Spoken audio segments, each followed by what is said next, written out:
1 қазан халықаралық музыка күні Қазақстан Республикасы Мәдениет және спорт министрлігі Қазақконцерт мемлекеттік концерттік ұйымының кезекті музыкалық маусымы басталды. Шараны 1991 жылы Қазақстан халық артисі Айман Мұсақожаеваның бастамасымен құрылған еліміздің жетекші музыкалық ұжымы Солисттер академиясы мемлекеттік камералық оркестр ашты. Сезон у нас обещает быть очень насыщенным, потому что... Бұл маусым жұмысқа толы болмақ. Себебі Қазақконцерт ұйымы алғаш рет абонементтер сериясын ашпақ ниетте. Бірінші абонемент Солисттер академиясына бұйырды. Келесі жылдың мамыр айына дейін барлық концерттер кестеге жазылып қойды. Алғашқы жарты жылдықта 10 концерт, ал келесі жарты жылдықта 14 концерт беру жоспарланған. Яғни 2 абонемент берілді.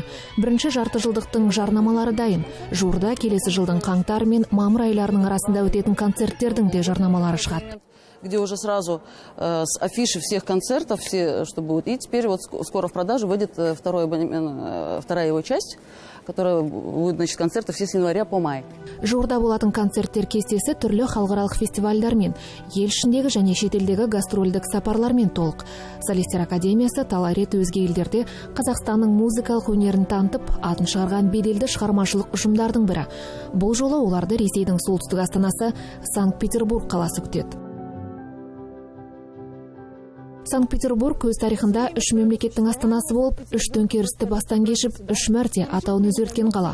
Тарихта талай оқиғаның куәсі болған шаһар күні бүгінге дейін Ресейдің мәдени орталығы саналады. Ресейдің мәдени орталығы атауына Санкт-Петербургтың тарихи дәлелі көп. Мұндағы алғашқы театрлар сонау 1 Петрдің заманында пайда болған, ал мұражайлар саны 200-ден асып жығылады. Қаланың музыкалық мәдениеті де үздіктердің қатарында. Симфониялық және камералық оркестрлердің концерттері бұл жақта тіпті күн сайын өтеді десек артық айтқандық емес.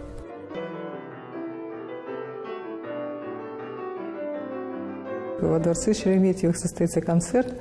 Бүгін бізде Шереметьев сарайында концерт өтеді. Солисттер академиясы мемлекеттік камералық оркестрінің концерттік маусымда ашуы бұл Қазақ ұлттық өнер университетінің үлкен жетістігі деуге де болады.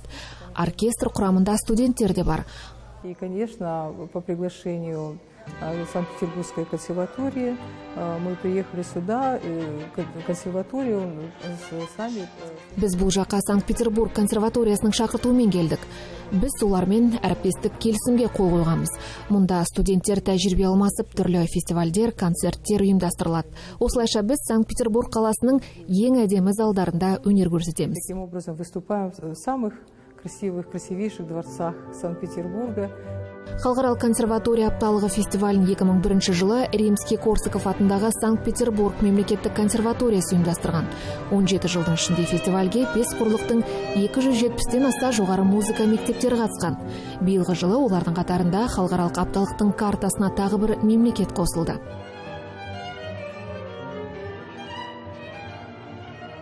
В этом году у нас 14 высших школ музыки принимает участие. Биылғы жылы фестивальге 14 жоғарғы музыка мектебі қатысып жатыр. 8 күннің ішінде 14 бағдарлама қойып үлгердік. Біз түрлі залдармен жұмыс жасаймыз. 12 залда концерттермен қатар ғылыми білім беру бөлімдерінің 25-тен аса іс-шарасы өтті. Биылғы жылы бұл фестивальге әлемге әйгілі скрипкашы, Қазақстанның халық артисі Айман Мұсақожаева жетекшілік ететін қазақстандық шығармашылық ұжымның да қатысатындығы бізді қуантады. Айман Мұсақожаева, известная в мире скрипачка, приехала к нам, чтобы принять участие в наших программах. Бұл біз үшін өте қызық. Олар өздерінің концерттеріне және Санкт-Петербург қаласына келгендер үшін риза болады деген ойдамын. Будут довольны тем, что они увидят в Петербурге. Шаһардың көркем жерлері саналатын Неваның бойына салынған ғажап көпірлерді, жағалауларды, саябақтар мен сарайларды көргенде талайдың тамсанатыны хақ. Қаһарлы мінезі бар қала көптеген сәулетшілер мен жазушылар, кинематографистер мен музыканттарға шабыт сыйлаған мекен болды. Жақсы қала, өте керемет қала. Өйткені бұл именно осы қалада көптеген үлкен адамдар шыққан, осы Чайковский өзі осы жерде бітірген Санкт-Петербургский консерваторияны. И мен өзім қуаныштымын осындай қалада жүргеніме. Санкт-Петербург қаласына Мағжан алғаш рет осыдан 4 жыл бұрын келген. Ол кезде жас музыкант Григорий Свиридов атындағы халықаралық жас орындаушылар байқауына қатысып, ол жалы 3 орынға ие болған. Бүгінде Мағжан Қазақ өнер университетінің 3-ші курс студенті. Кішкентай кезімізде колледжде оқып жүргенде армандайтынбыз, осы оркестрға жұмыс жасасақ екен деп. солардың концертіне барған кезде армандайтынмын, ой, осы оркестр өте осы ағайларымыздың қасында жұмыс істеп отырса екен деп. Сондай мүмкіндік болды сол жаққа жұмысқа кіруге. Сол барып ойнап жұмысқа кірдік. И ол оркестрдің ішінде өте білікті ағайлар жұмыс істейді, үлкен кісілер. И ішіндегі составта өңкей халықаралық конкурстардың лауреаттары. Сол үшін сол жаққа кіріп, қазір аман-есен жақсы жұмыс істеп гастролдерде жүрміз. Фестивальдің 5-ші күні Шереметьевтің ағзалында Моцарттың шығармалары орындалып жатыр. Дәлірек айтқанда, Солистер академиясы оркестрлік академиялар концерттік марафонның кешкілік эстафетасын жалғастыру үшін дайындық үстінде.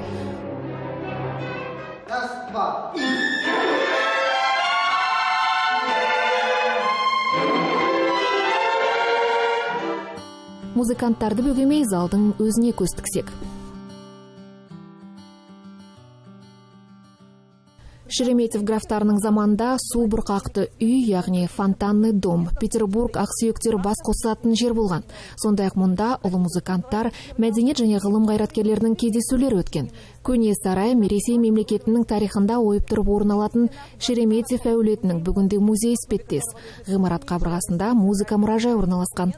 Ол жерде әлемнің түпкір-түпкірінен әкелінген Ресейдегі ең үлкен музыкалық аспаптар жинағы бар. Музейге соңғы аспаптар ғасырлар тоғысында, турасын айтқанда 1999 жылдың 30 желтоқсанында жеткізілді. Бұл жерден бірегей экспонаттарды табуға болады. Мәселен, олардың қатарында Михаил Иванович Глинканың скрипкасы бар. Сондай-ақ 19 ғасырда жасалған аспаптардың түпнұсқаларының көшірмелері де қойылған. Көне арфа, виола, клавесиндердің көркем пішіндері сарайдың стилімен ерекше үйлесіп, интерьерге жан бітіргендей көрініске ие.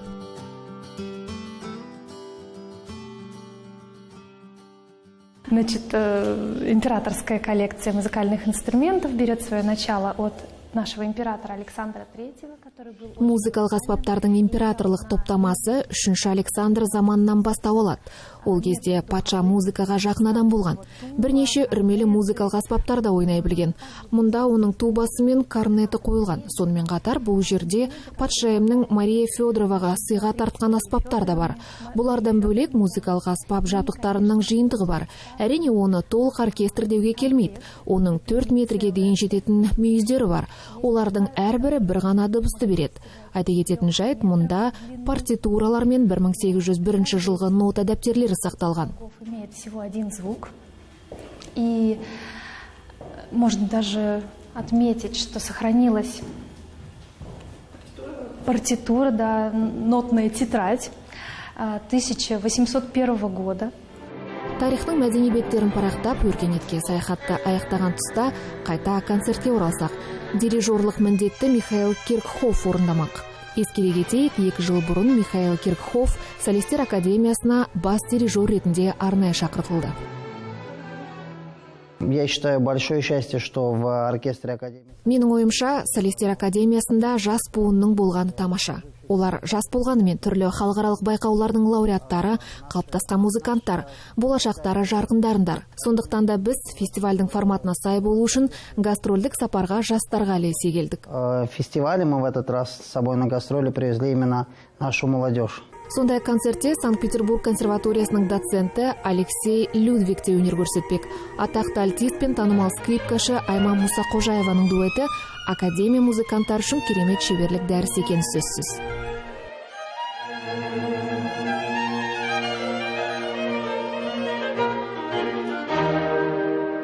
Это прежде всего вот то, что мы говорим. Ең бірінші кезекте бұл кәсіби деңгей көрсеткіші. Яғни музыканы орындау барысында, концерттерде, дайындық кездерінде көрсетілетін түрлі тәсілдерді осындай сәттерде үйренуге мүмкіндік бар. Мұның барлығы біздің жастар үшін. Олар үшін бұл үлкен сабақ. Алдағы уақытта олар үйреніп білгендерін келер ұрпаққа үлгі етеді. Олар тіпті сабақ беріп, ел атын шет елдерде танытатынына сенемін. Которые они будут обучать, с которыми будут выезжать за рубеж, которые будут выступать на ведущих сценах мира.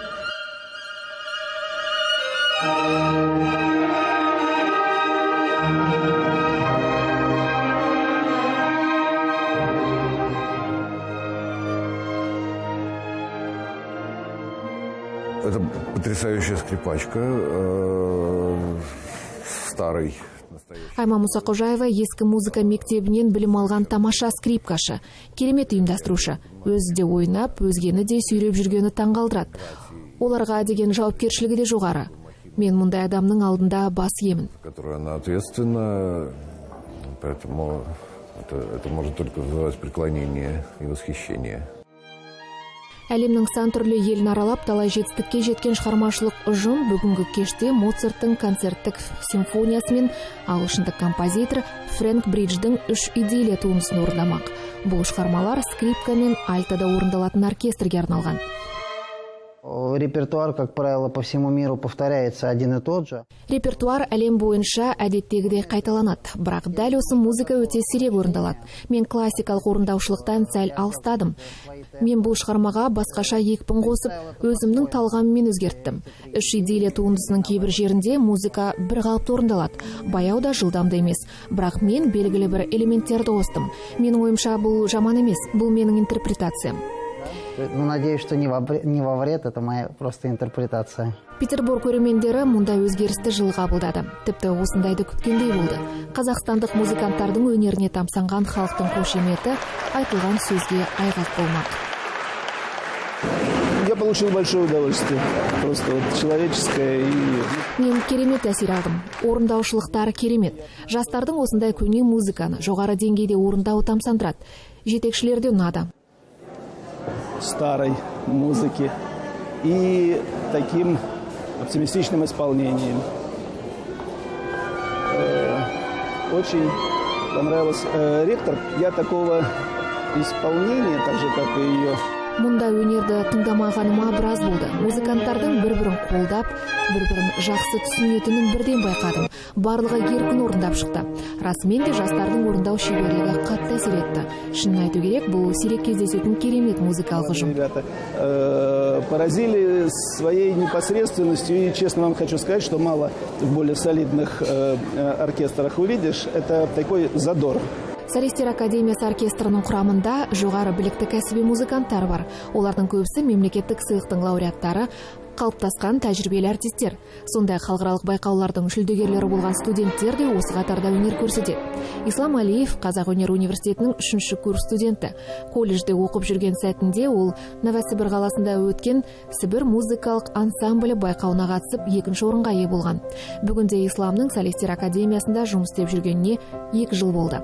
Танымал ұжымға музыкант жақсы тәжірибемен келген.